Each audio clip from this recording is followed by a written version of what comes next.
नीतीश कुमार ने इशारों में दबाव की राजनीति शुरू की तो चंद्रबाबू नायडू ने भी संसद के सेंट्रल हॉल में पीएम मोदी के साथ करीबी दिखाकर अपनी राजनीतिक कुशलता दिखा दी। इस कुशलता के पीछे मुस्लिम आरक्षण का मुद्दा छिपा है।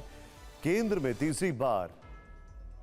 तीसरी बार बनने जा रही एनडीए सरकार के लिए चंद्रबाबू नायडू वाली तेलुगु देशम पार्टी टीडीपी की 16 सीटें बहुत महत्वपूर्ण हैं।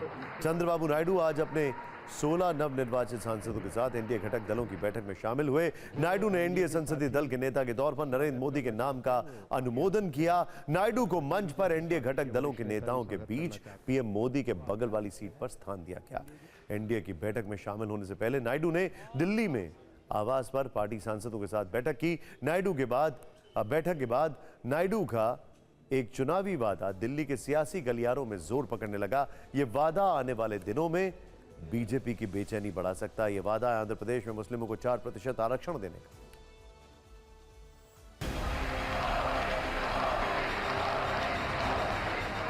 संसद के सेंट्रल हॉल में पीएम मोदी और चंद्रबाबू नायडू ने अपनी करीबी से एनडीए गठबंधन में मजबूती का संदेश देने की कोशिश की। एनडीए संसदीय दल के नेता के तौर पर नरेंद्र मोदी के नाम का अनुमोदन करते वक्त चंद्रबाबू नायडू ने पीएम मोदी और उनकी नीतियों की जमकर तारीफ की। कहा कि सही समय पर देश को सही नेता मिला है। With a true spirit, always to have a leader. Right time is a great asset for the nation.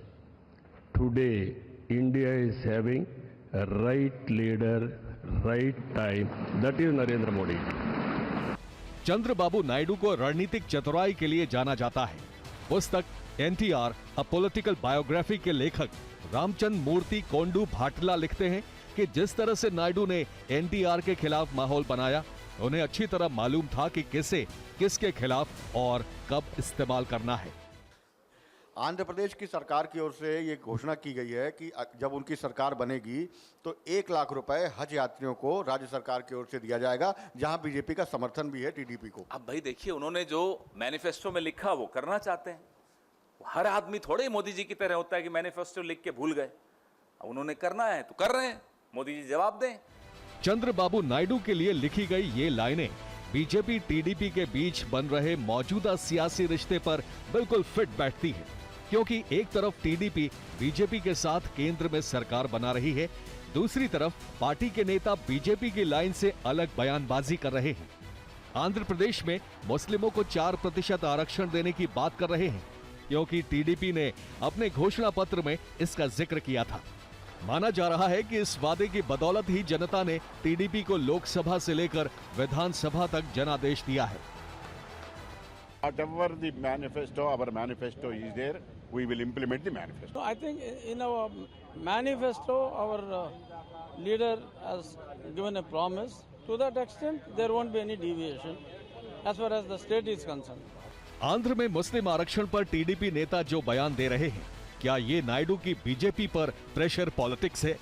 जिस तरह पुस्तक में नायडू के व्यक्तित्व के बारे में लिखा गया है, क्या नायडू मुस्लिम आरक्षण के लिए सही समय का इंतजार करेंगे और बीजेपी को इसके लिए राजी कर लेंगे?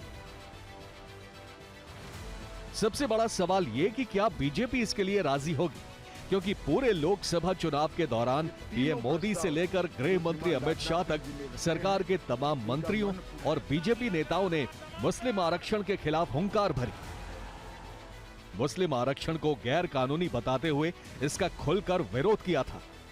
अंजू निर्माण के साथ bureau report, TV9 Bharatvarsh. Chandrababu Naidu दक्षिण भारत में शोमैन कहे जाने वाले एनटी रामाराव यानी एनटीआर के दामाद। आंध्र प्रदेश में इनकी राजनीतिक सूझबूझ की मिसाल दी जाती है। प्रदेश में बीजेपी की 3 और टीडीपी की 16 सीटों वाली ऐतिहासिक जीत में इनकी अहम भूमिका रही है।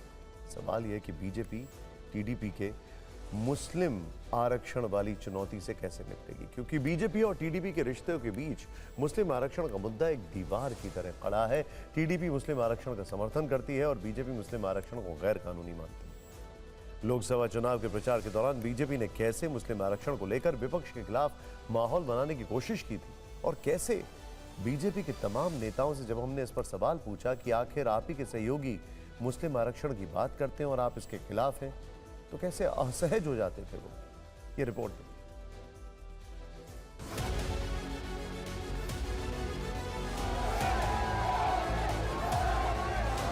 ओबीसी का आरक्षण मुसलमानों को धर्म के आधार पर नहीं देने दूंगा, नहीं देने दूंगा, नहीं देने दूंगा।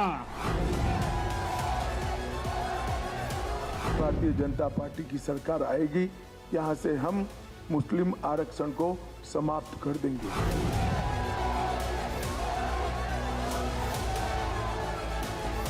मुस्लिम आरक्षण का मुद्दा बीजेपी और टीडीपी के बीच दो धारी तलवार की तरह है। बीजेपी टीडीपी के नेता इस मसले पर बिल्कुल अलग सोच और विचारधारा रखते हैं। आंध्र प्रदेश में जब बीजेपी टीडीपी और जन सेना पार्टी ने साझा घोषणा पत्र जारी किया तो उसमें मुस्लिम आरक्षण का जिक्र नहीं था। इसके बाद जब आंध्र प्रदेश के पड़ोसी राज्य तेलंगाना में बीजेपी ने मुस्लिमों को 4% आरक्षण देने का विरोध किया, तब इस मुद्दे का शोर आंध्र तक पहुंचा और इसके बाद टीडीपी प्रमुख चंद्रबाबू नायडू का सुर बीजेपी से बिल्कुल उलट हो गया। I'm not saying reservations you remove. Be clear. That alone cannot empower them in all angles. मुस्लिम आरक्षण पर चंद्रबाबू नायडू का रुख आपने देखा। अब पीएम मोदी और गृह मंत्री अमित शाह का मुस्लिम आरक्षण पर नजरिया सुनिए। जब तक मोदी जिंदा है, मैं दलितों का आरक्षण, आदिवासियों का आरक्षण, ओबीसी का आरक्षण, मुसलमानों को धर्म के आधार पर नहीं देने दूंगा, नहीं देने दूंगा, नहीं देने दूंगा।